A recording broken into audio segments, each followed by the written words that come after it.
Did an architect in the 17th century troll the authorities? The year is 1689, and famed architect Sir Christopher Wren is tasked with putting a heavy building on top of what is called the Windsor Guild Hall in Windsor, Brookshire, England, UK. This area was known as an open-air corn market, and the story goes that the local authorities were looking over the finished building when they spotted something disturbing.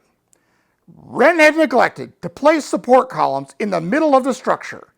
Fearing the building would collapse, they demanded he add support to the building. Wren replied, "It's okay, I used the method, it's a fine, Sadly, he wasn't Italian. The authorities then said, "Well, we believe in the cliché, what goes up must come down, and you will put post in the middle of that thing or we won't pay you." "Fine, you want your extra columns? You can have them. It'll cost you extra."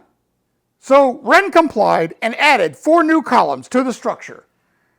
Satisfied, the authorities paid him and everyone lived happily ever after, until they died.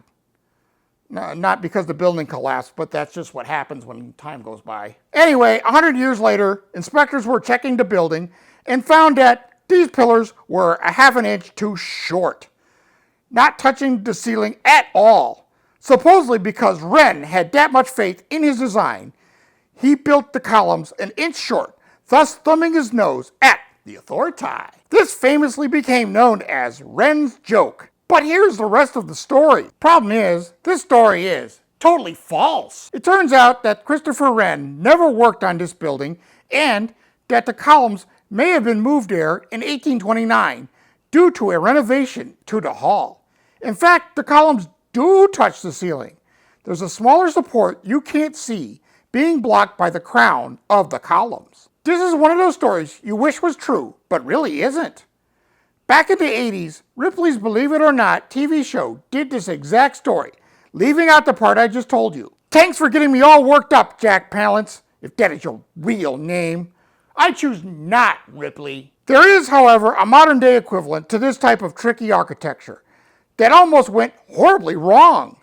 Go check out Veritasium on the YouTube, the most dangerous building in Manhattan.